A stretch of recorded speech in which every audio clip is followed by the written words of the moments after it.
Good morning, ladies and gentlemen. Will you please welcome NTA President Pam Inman.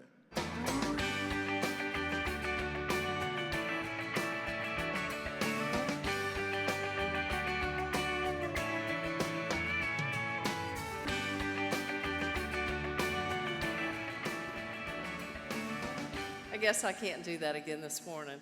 Good morning, and thank you so much. Oh, that rain was awful. I really appreciate everybody coming out to support our government affairs. This is our very first breakfast bistro, and we've got a fabulous crowd, so I'm glad you're here. You know, advocacy is how NTA started, because a group of tour brokers at that time wanted to get together and fight the issues. And now, 65 years later, we can be proud that we're continuing that work. And our work isn't limited to Washington, D.C. We've also reached out to our Canadian counterparts to see how we can effectively assist them in Parliament. We're going to have to work quickly today because we want to make sure we give Lee Greenwood plenty of time. He's backstage and ready. But first, I want to thank the sponsors of this event, the group tour company, Chris Babb. Chris, thank you. And to visit Clarksville, Francis Manzito. Thank you, Francis. So after the entertainment, Lee is going to be in the Visit Clarksville booth number 1907. So make sure and go by and get your picture made with him, and thank him for being here too. There are others who deserve our thanks. We have an advocacy committee, and its chair is Brian Butterworth. And so I'd like for him and all the members of the committee to stand as well.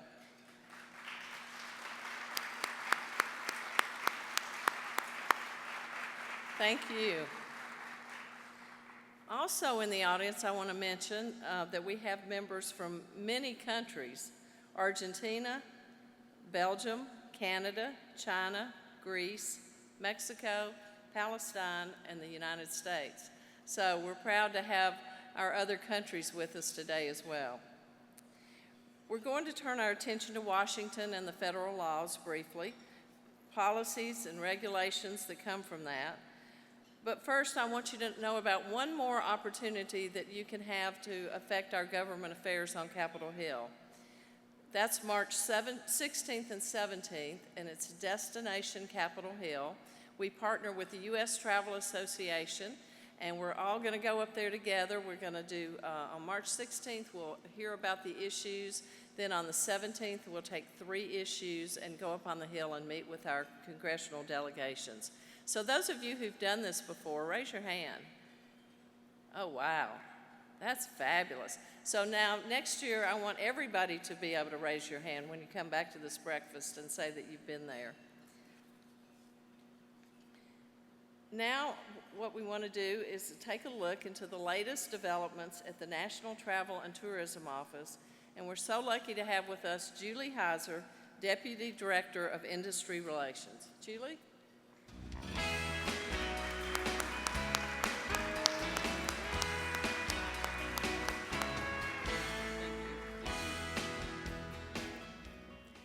Oh my gosh. Bright lights in the big city, right? Good morning, everybody. How are you? Thank you so much for allowing me to be with you this morning. In the next 45 minutes, I'll be sharing the importance of... okay. Actually, one of the things that I would like to say is that if I do have a full China presentation, I'm obviously not giving it this morning for various reasons. These guys were incredibly kind to let me just come and horn in on your breakfast for a few minutes. If you're interested in all things China, I'm happy to send you a copy of that PowerPoint presentation. Just give me your card at the end of the breakfast and I'd be happy to shoot that up to you. When President Xi was here in September, he and President Obama declared, amongst all of the other things that they agreed upon when they were meeting in their official time together, one of the things that they agreed upon, and the only thing that was travel and tourism related, was that this year in 2016 is going to be the U.S.-China tourism year. And there are 4 primary objectives for that year. We're working very closely with our Government of China counterparts at the China National Tourism Administration. We're obviously trying to promote travel between the 2 countries, spreading the economic benefits around. We want to expand market access, and we want to advance initiatives to ensure a quality visitor experience for all of our travelers. And in that vein, I get to the reason that I'm here with you this morning. Part of ensuring that quality visitor experience for our Chinese visitors is for everybody to be informed and trained and ready to welcome them. I'm here today to ask you to please seriously consider getting your company China ready this year, working to ensure that you and your destinations and your key industry partners have trained your staffs and put programs in place to make your Chinese visitors feel welcome when they visit the U.S. And of course, the same principles apply for any international visitor. You can do simple things to get China ready, even as simple as polling your staff to see if there's anybody who speaks Mandarin or Portuguese or Spanish or French or anything else, and knowing how to call on them if somebody presents themselves to you who doesn't quite have the English language skills. It can mean translating menus or interpretive panels or adding just a page that you could hand out at your, at the front of your event or the front of your tour, to give people some little tidbit words. It could mean adjusting dining hours in your restaurants. It could mean translating menus and having those available. Simple things that can make you international ready as well as to make you China ready. And the reason that I'm asking you to do this is why? Well, interestingly, 2014 was a record year for international visitation to the U.S. We had about 75 million international visitors here who spent $221 billion. That's billion with a B. That's a lot of money, in my opinion. And of that 221 billion, our Chinese visitors spent about 24 billion, which is a 14% increase over 2013, and a whopping 134% increase from just 5 short years ago. So you can see that that is an important economic driver for us. China was our strongest growth market in 2014 and overtook Germany, actually, to take the number 6 spot in our top 10 lineup. You guys will be specifically pleased to know that package travel with Chinese travelers has increased from 14% of all Chinese travelers using package travel in 2010 to 20% in 2014.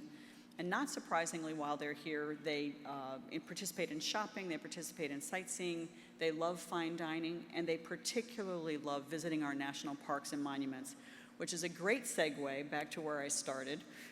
Part of the U.S.-China tourism year coincides with our National Park Service's sesquicentennial celebration. That's 100th anniversary for those of you who can't wrap your mind around or your tongue around that sesquicentennial word. So please do your part to get China ready, get international ready, support our 409 national parks by including them and our other public lands and waterways in your itineraries. I hope you guys have a great week. Thank you so much for letting me give you a chat.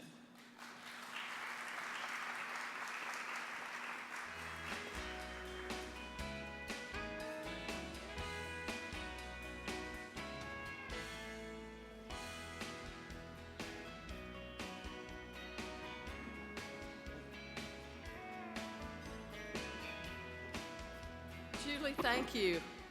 I had run over to get a water, and you ended quicker than I thought you were going to end. Sorry.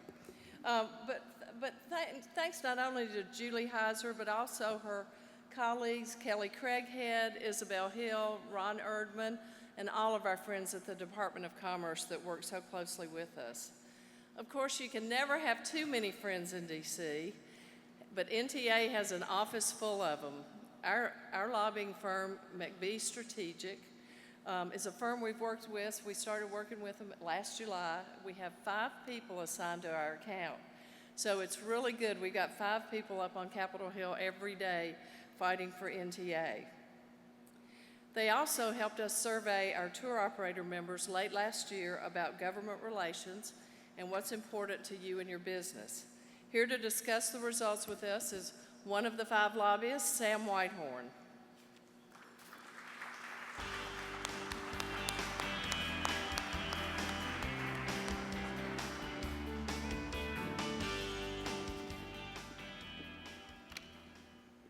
Good morning. And Pam really did run backstage to get on stage. So my name is Sam Whitehorn, as Pam said, and our job is to represent you all in Washington, D.C. As Pam also mentioned, you know, NTA's been at this for 65 years in terms of advocating the needs of the organization and all of you. When we set out to look at your top 10, your priorities, and we did the survey, this is what we got back. And the first is opening travel to China. And as you can anticipate, there's a lot of activity in Washington about China. The administration is trying to do all it can to make it easier to travel to China, to provide those opportunities. I know Ambassador Sepulveda was over there recently to talk about technology and telecom. All of those things are continuing afoot to try and open up China, to open up Cuba, sorry. With respect to China inbound program, you just heard from Julie talk about the relationship with China, the importance to China, but you also know that NTA is heavily involved in those issues. TSA security was the number 3 issue, pre-check. For those of you that have clients that don't have pre-check, please tell them to get it. I have no idea why people stand on that other line. It makes no sense, but they do it. In terms of modernizing airports, we'll talk a little bit about that later, as it's one of the issues that's flowing right now with respect to the FAA reauthorization legislation that is bubbling about in Congress literally this week and today. The 5th item on your list was minimum levels of insurance. That issue was actually addressed in the highway bill this past year, and they're going to do a study. So they didn't raise those minimum levels, which was a good thing, and we're moving forward on that. The sixth issue there, expanding the visa waiver program. There's a lot of legislation and talk in Washington about what to do with the visa waiver program. I know that Senator Feinstein, Senator Flake have legislation that deals with biometrics. There are concerns within the industry about how that would work. Would it slow down the ability to move people in and out of the country? And we're trying to work with them to figure out a path forward. Labor issues, overtime regulations, the administration is proceeding afoot on those. It doesn't look like there's anything that's going to be done to stop it right now.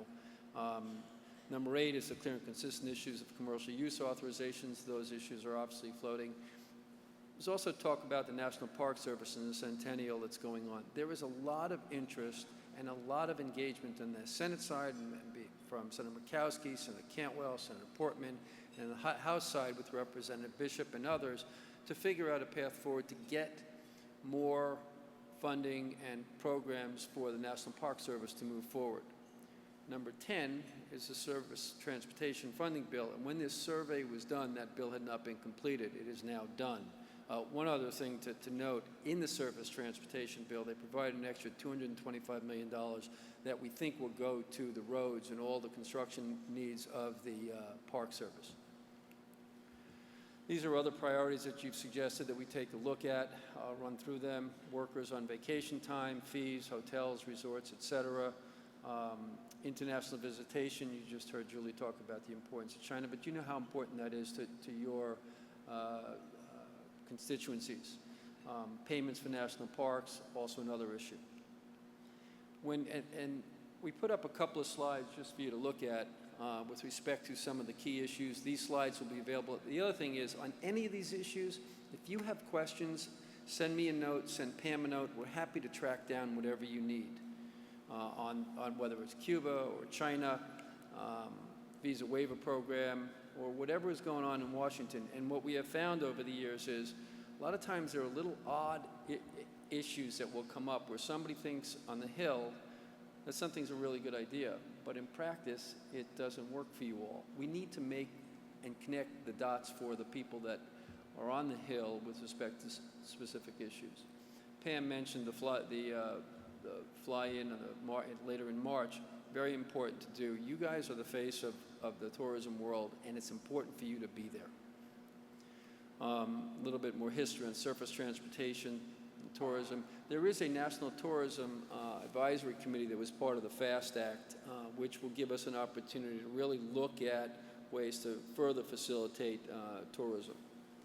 I mentioned the FAA before, and I believe today the House will introduce or unveil its plan for funding for airports, for infrastructure and the like, which is important to a lot of you in terms of really how we move people through the airports. We do a lot of work with the airports and the aviation community, and we'll continue to advocate on your behalf with respect to the FAA bill.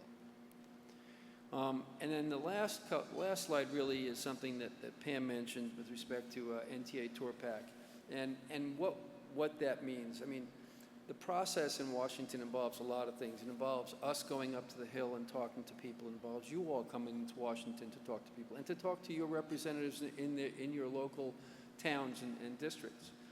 Connecting the dots with all those things as we try and move an agenda is a very important thing, and Tour Pack helps do that. So I would encourage you to participate in Tour Pack. It is bipartisan. We will work with Pam and identify how best to deal with the outlays and all of that. But there are a lot of people on the Hill that are very supportive of what you all do, and recognizing that through Tour Pack is a good way to go. Anyway, so that is a little bit about Washington and what's going on. But as I said, if you have questions, if you have other needs, ask me or ask Pam, and we can talk through in depth any of the issues that are out there. And with that, I will turn the stage back over to Pam. Thank you all.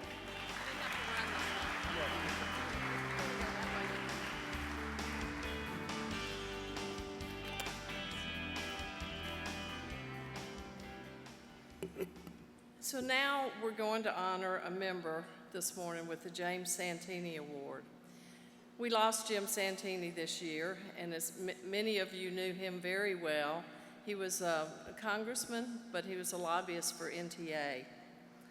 Here to talk about his great friend is Tom Jaffa, president of Jaffa Travel. Tom's the past chair of the Government Relations Committee and past chair of the Grassroots Action Network. He's also served NTA as a convention chair, and he was presented an award for his tireless advocacy that suited him so well, and that's how he got his nickname. He got the Bulldog of the Year award, and that's where Bulldog comes from.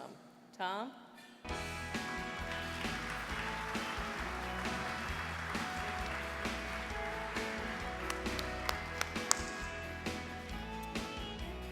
Good morning, NTA family.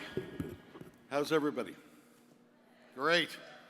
Each year, NTA presents the James D. Santini Award to a member who personifies the skills and dedication that Jim Santini brought to NTA's advocacy work. Two things are different this year. One, we're presenting the award here at Travel Exchange and not at our event, our grassroots event that we created. Jim helped Mark Hoffman and I develop that with the NTA staff. And secondly, Jim is no longer with us. Jim passed away in September following a difficult yet dignified battle with cancer. Jim served his home state of Nevada for 4 terms in the U.S. House of Representatives. After that, he went to work for NTA as our association's legislative counsel, and he was our champion for more than 25 years. He fought unfair competitive practices, kept close tabs on industry regulations at the state and federal level, and forged a positive and productive relationship with the National Park Service that is still reaping rewards for NTA members today. He was a principled and respected gentleman in an arena that too often rewards behavior that is less than admirable. On a personal level, Jim was my friend and mentor for 3 decades. He was a great resource as I chaired the Government Relations Committee and Grassroots Action Network, and we had many, many hours of great work together. He shared his strategies for advocacy, which went well beyond conveying facts and figures to legislators and staffers.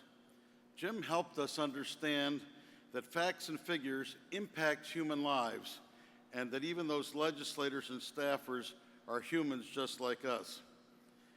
He had a way of working with people that showed all of us there's a place for decency on Capitol Hill. Decency and great determination. During my very first trip to the Hill, after I successfully met with the entire Washington State delegation, thinking that's what I was supposed to do, Jim gave me the nickname, "Geez, you're really a bulldog."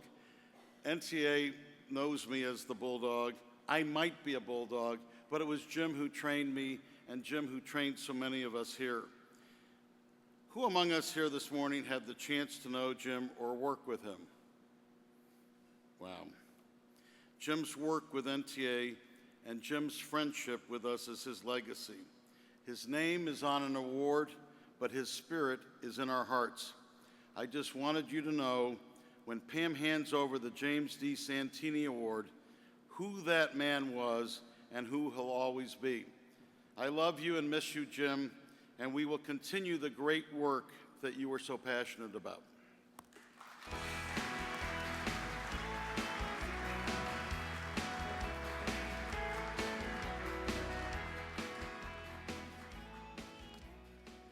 Thank you, Tom. That was really a touching tribute.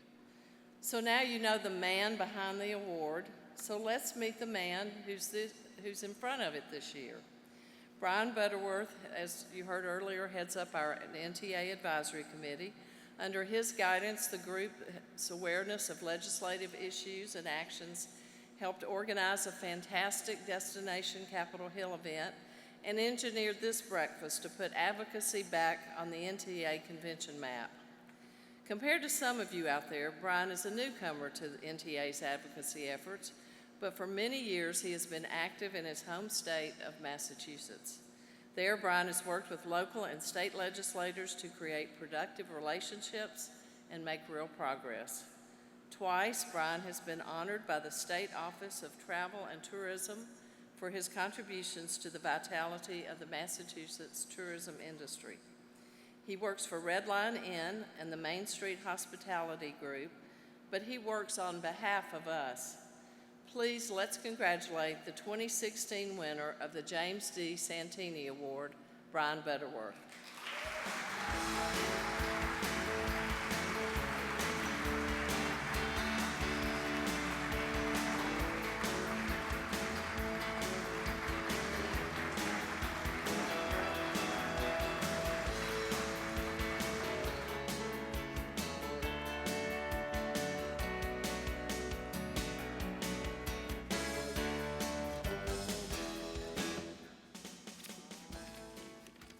Good morning, everybody. Thank you, Pam, and thank you, Tom, for your heartfelt words about Congressman Santini. I know how important he has been to you, and we all know how important he's been to this organization. To NTA, thank you for this honor. I'm humbled to be chosen by my peers to receive this award, named for a man who has done so much for our industry. And finally, I'd like to thank you all for attending this breakfast. The money we raise here will help our association push forward ideas of importance to us. Legislation that created Brand USA and reauthorized the Federal Aviation Administration and Federal Surface Transportation bills are incredibly important to us all. We've shown that our collective voices can help get things done in Washington. I'll circle back to thank Tom again, along with his wife Diane, for introducing me to the business of advocacy in Washington on behalf of our industry. They approached me in Orlando on a shuttle bus from Weston to the convention center. You always got to be careful what seat you choose. And I was intrigued. As Pam mentioned, back home in Massachusetts, I regularly work with my state representatives and our governor on matters of importance to our region, the Berkshires in Western Massachusetts. So I took Tom and Diane up on their suggestion and got involved at the federal level. I'm glad I did. Our livelihoods are impacted daily by funds appropriated and legislation created in Washington. It's an honor to meet face-to-face with our nation's leaders and let them know what's important to us as we go about our business of creating jobs and enriching lives. I'd like to encourage all of you, as well as our colleagues who couldn't be with us today, to work with NTA to make our opinions known. Destination Capitol Hill is coming up in March and offers a great look at how Congress works. It would be fantastic to see you all there, but if you can't make that a part of your plans, please take some time to write a letter or visit the local offices of your senators or your representative member in Congress. Speak with their staffs to let them know how you feel. That said, there's nothing quite like walking the halls of Congress. There really are halls, lots of halls, crossing the mall past the Capitol and being directly involved with a process. One other thing I like about Destination Capitol Hill is that I have a chance to wear my lobbying tie, which I've busted out for this occasion, along with a navy blue suit at least once a year. Back home in the rural Berkshires, we enjoy more of a jacket and open collar type culture at work. You know, the right to petition our government, which lies at the heart of grassroots lobbying, and to visit our elected representatives is a privilege, one that makes me proud to be an American. Thanks again. Enjoy the rest of the morning's event.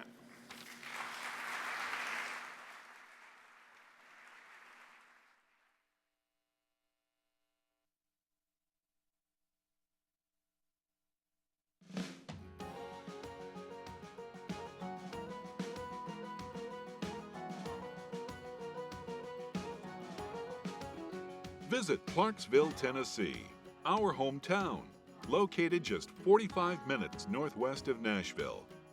Clarksville, the fifth largest city in Tennessee, is chock full of Southern hospitality and small-town charm.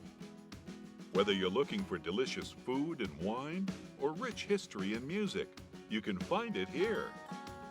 Rooted in tradition with a twist of modern luxury, Beach Haven Winery boasts award-winning wines. Enjoy locally produced wine as you are introduced to the process of winemaking from start to sampling the finished product.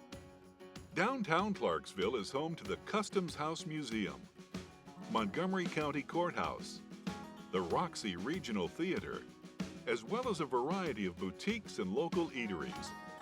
From model train exhibits to live theater productions, it is a place where modern meets historical. Enjoy the breathtaking views from Fort Defiance that overlook Clarksville at the confluence of the Red River and the Cumberland River. Relive the Civil War as it comes to life through the eyes of a Confederate soldier with live demonstrations of historically accurate firearms. Visit one of the only original earthenworks forts left in the country. Historic Collinsville, a place where the rural way of life is honored in its timeless traditions. Walk through the past as you visit homes of the 1830s to 1870s. Learn the treasured values of our ancestors with a hands-on approach through restored living history. Once the largest producer of dark-fired tobacco in the world, Clarksville still holds rank as a leader in this crop. Visit Southern Lights Farm and learn the process, which has only changed slightly since the era of George Washington. Our hometown is built on patriotism that embraces and honors our heroes, both current and past. From a visit to Fort Campbell to our Welcome Home Veterans Parade, Clarksville embraces our military family. We hope you will visit us in September for our Heroes, Hometowns, and Legends event, featuring the Welcome Home Veterans Parade. To give you a taste of what you'll experience, please help me welcome CMA Male Vocalist of the Year, Grammy Award winner, and American Patriot, Lee Greenwood.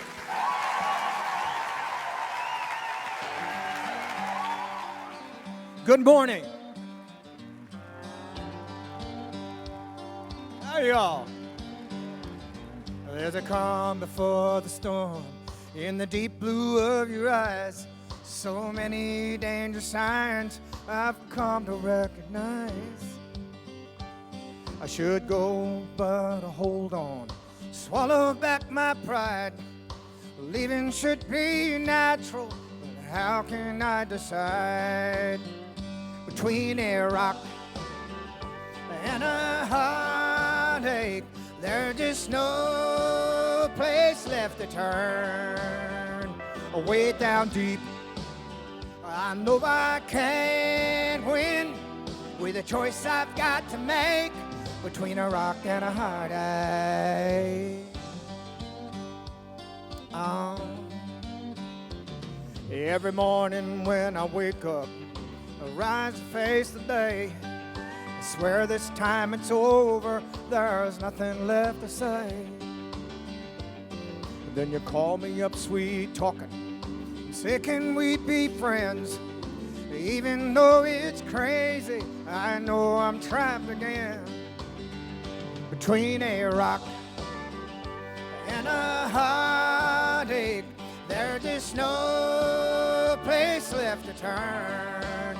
Well, the way down deep, I know I can't win with a choice I've got to make between a rock and a heartache. I look ahead, all I see is bad news. It tears me up to know I gotta choose between a rock and a heartache. There's just no place left to turn. Well, the way down deep, I know I can't win with the choice I've got to make between a rock and a heartache. Between a rock and a heartache, there's just no place left to turn. Well, way down deep, I know I can't win with a choice I've got to make between a rock and a heartache. Between a rock and a heartache. Between a rock and a heartache. Yeah. Thank you very much. Thank you. A big howdy to everybody. How about a howdy back? Y'all country fans, I certainly hope. I've made my career in Tennessee and country music. Here's one of our hits. I would pick, we would sing to the rhythm of that front porch swing. The moonlight was a spotlight that was shared. I found new notes on this old guitar. She believed I could be a star. She told me that she wanted to be fair. And she said, well, love will only hold you down.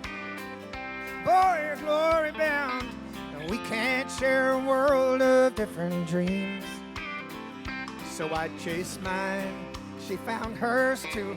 Someone else made hers come true. Now I'm a star, but every time I sing, my heart goes drifting down a dusty Dixie road, taking my mind back in time.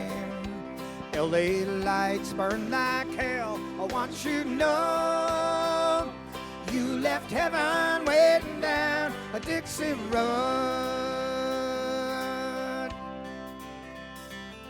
Now every night I'm in a different place, searching every stranger's face, trying to find a girl who's just not there.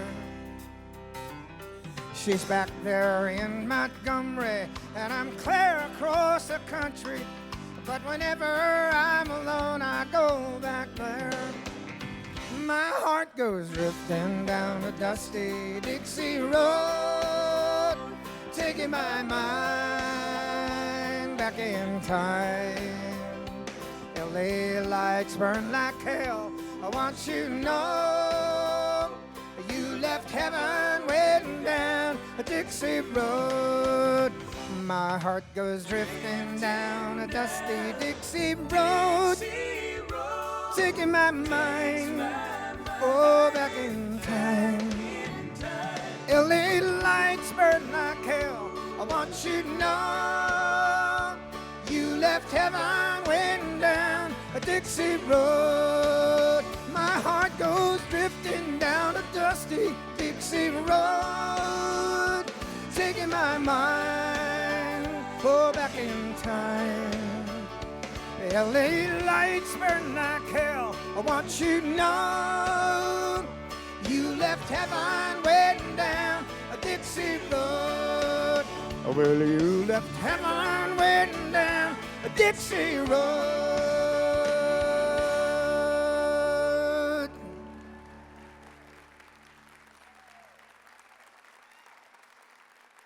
Thank you.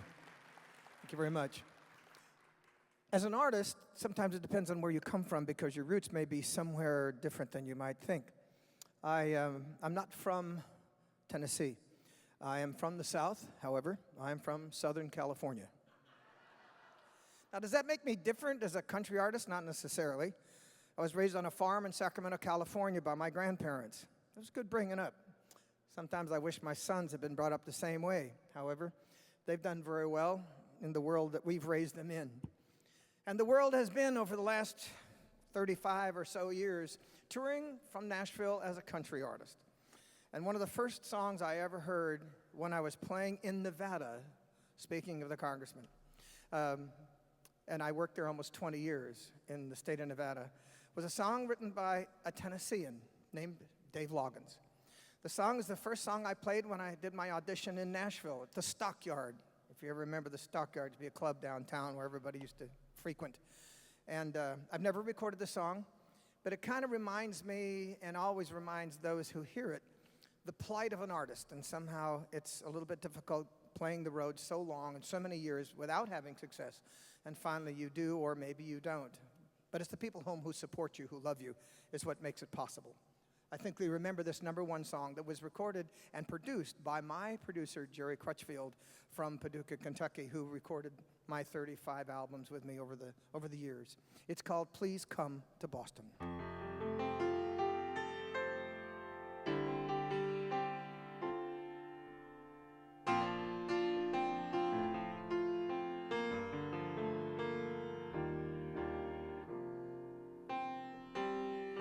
Please come to Boston for the springtime.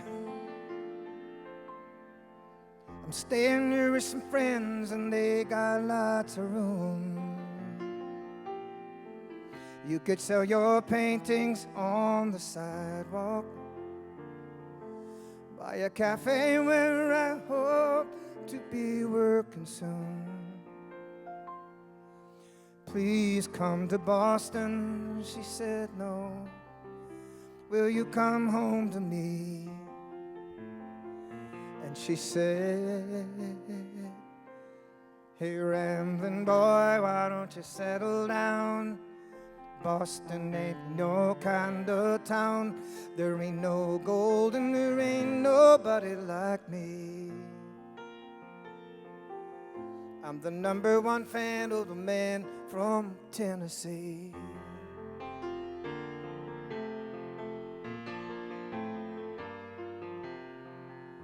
Please come to Denver for the snowfall. We're moving to the mountains so far we can't be found. And throw I love you echoes down the canyons. And lie awake at night till they come back around. Please come to Denver, she said no. Will you come home to me? And she said, hey, rambling boy, why don't you settle down? Denver ain't your kind of town. There ain't no gold and there ain't nobody like me. I'm the #1 fan of the man from Tennessee. Now this drifter's world goes round and round, and I doubt if it's ever gonna stop.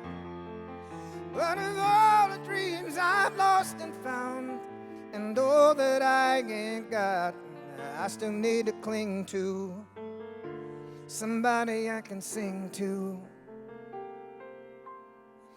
Please come to LA to live forever.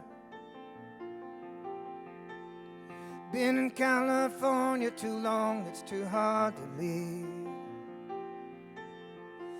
I live in a house that looks out over the ocean. There's some stars fell from the sky, living up on the hill. Please come to LA, she just said no. Will you come home to me? And she said, hey, rambling boy, why don't you settle down? LA ain't your kind of town. There ain't no gold and there ain't nobody like me.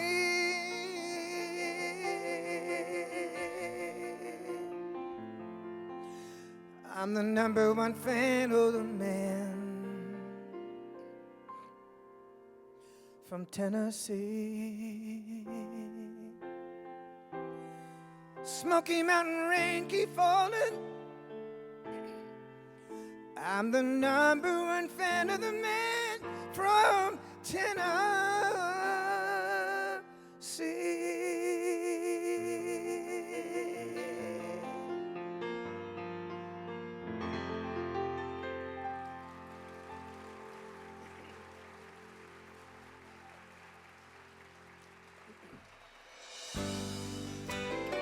Of all the songs I've ever recorded, this next one's very special.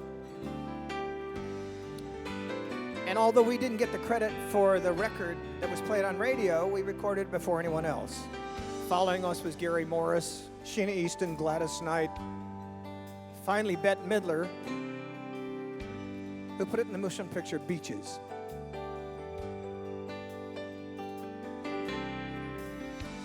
It must have been cold there in my shadow. Never have sunlight on your face. You've been content to let me shine.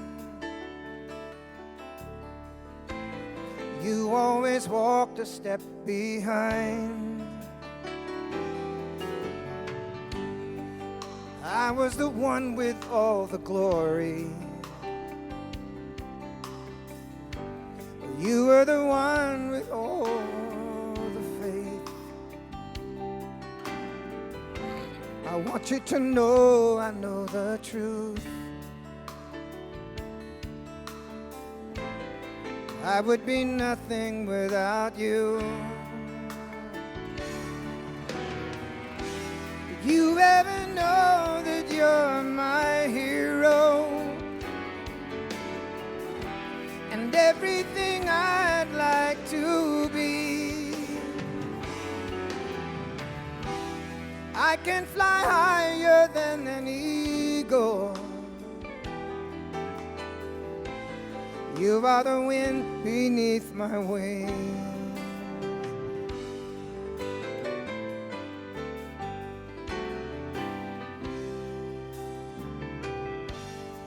It might have appeared to go unnoticed. I've got it all here in my heart. I want you to know I know the truth. I would be nothing without you.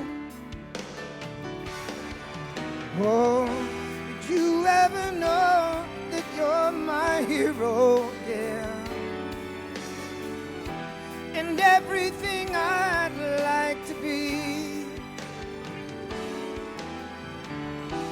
I can fly higher than an eagle. You are the wind beneath my wings. You are the wind beneath my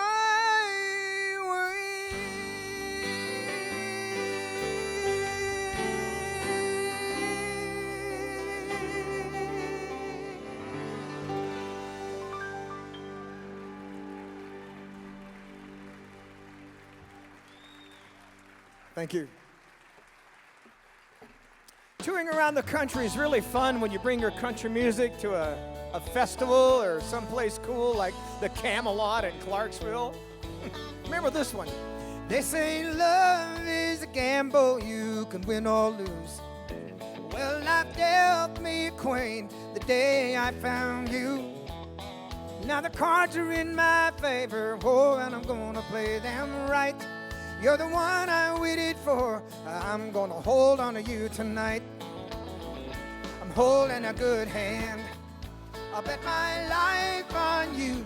I'm not gonna let go. Now that I found a heart that's true, I just want a full house and a little piece of land. And I walk through life holding a good hand.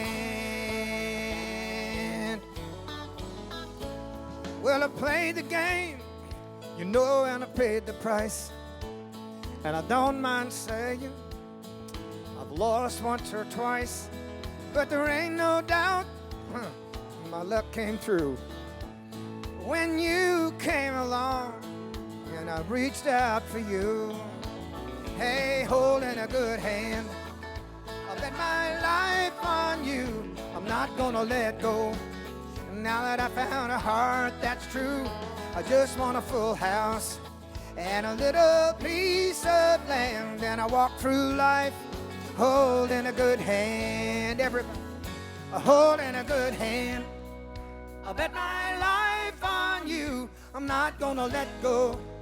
Now that I found a heart that's true, I just want a full house and a little piece of land. And I walk through life holding a good hand, holding a good hand. I bet my life on you. I'm not gonna let go. Now that I found a heart that's true, I just want a full house and a little piece of land. And I walk through life holding a good hand. Hey, I just want a full house and a little piece of land. And I walk through life holding a good hand. And all the rednecks said, hey! Thank you. Thank you very much. All right, can't close without a couple of military tributes. This first one is a song we opened up in Afghanistan. We went with 101st from Clarksville. Yes, sir. Our military is something we really support.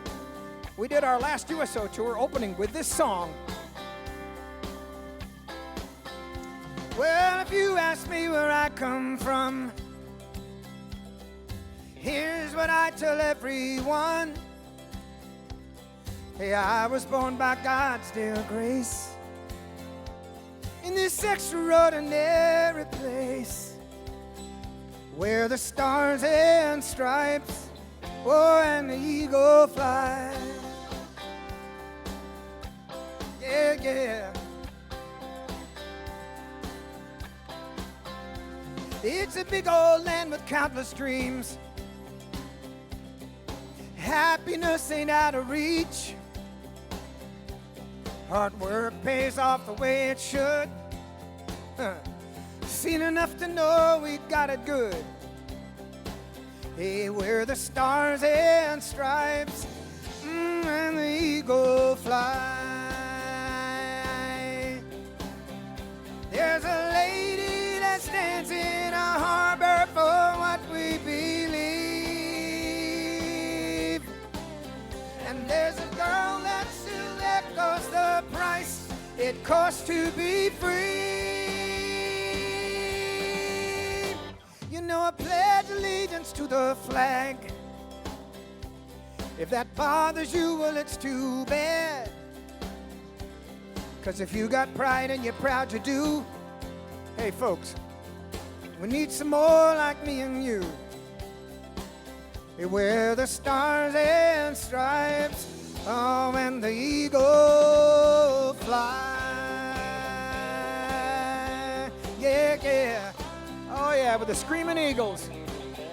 Based at the 101st, by the way. All right, here we go. There's a lady that stands in a harbor for what we believe. And there's a bell that still echoes the price it costs to be free. Oh, it ain't the only place on earth, but it's the only place that I prefer. Hey, love my wife and raise my kids the same way that my daddy did. Wear the stars and stripes, oh, and the eagle fly. Uh-huh. Wear the stars and stripes, and the eagle fly.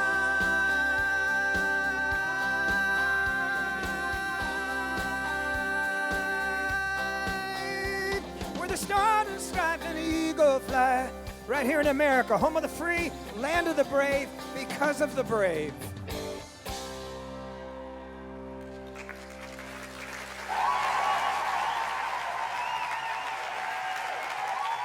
Thank you very much. I hope you've enjoyed the breakfast this morning. I just came for the food.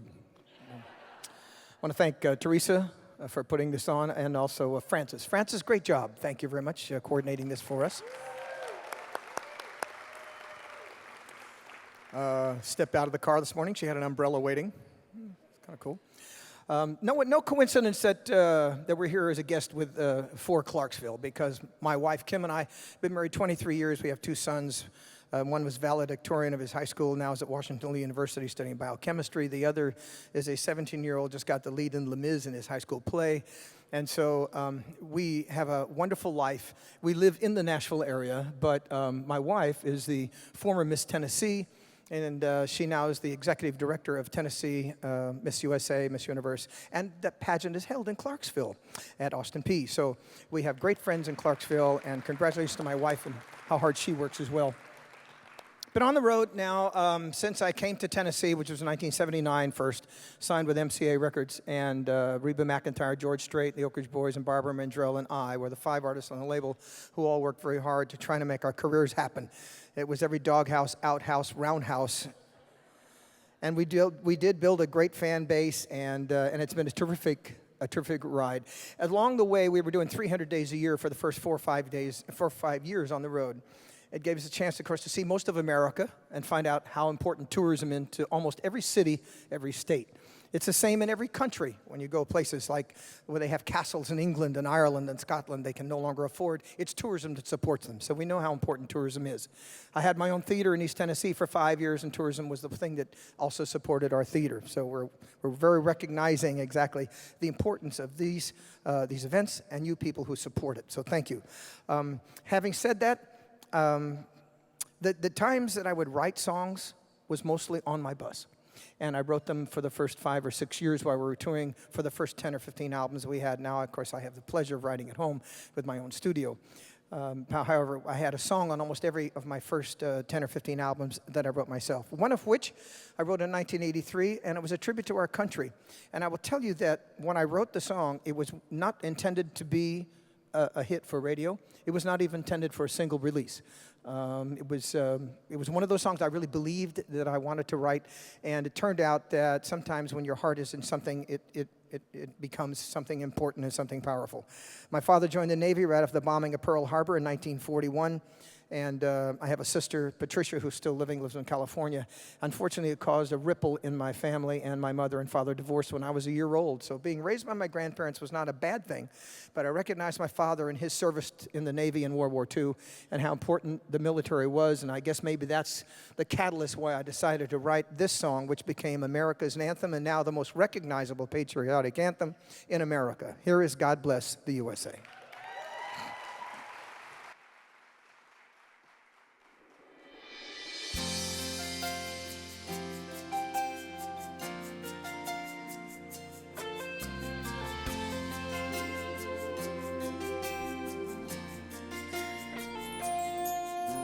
If tomorrow all the things were gone, I'd worked for all my life, and I had to start again with just my children and my wife. I thank my lucky stars to be living here today, 'cause the flag still stands for freedom, and they can't take that away.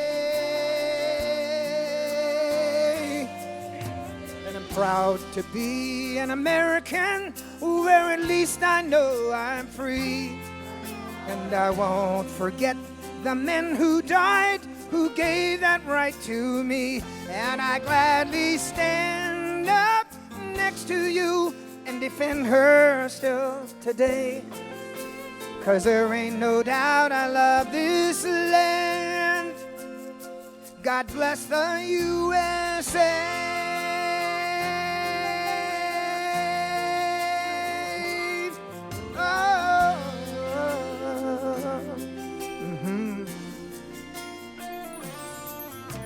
from the lakes of Minnesota to the hills of Tennessee, across the plains of Texas, from sea to shining sea, from Detroit down to Houston, and New York to LA. There's pride in every American heart, and it's time we stand and say, I'm proud to be an American, where at least I know I'm free. And I won't forget the men who died, who gave that right to me.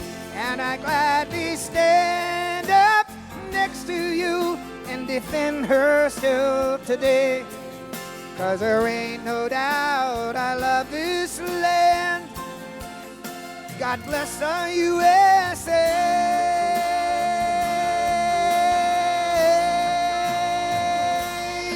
Oh, and I'm proud to be an American, where at least I know I'm free. And I won't forget the men who died, who gave that right to me. And I gladly stand up next to you and defend her still today. 'Cause there ain't no doubt I love this land. God bless the USA.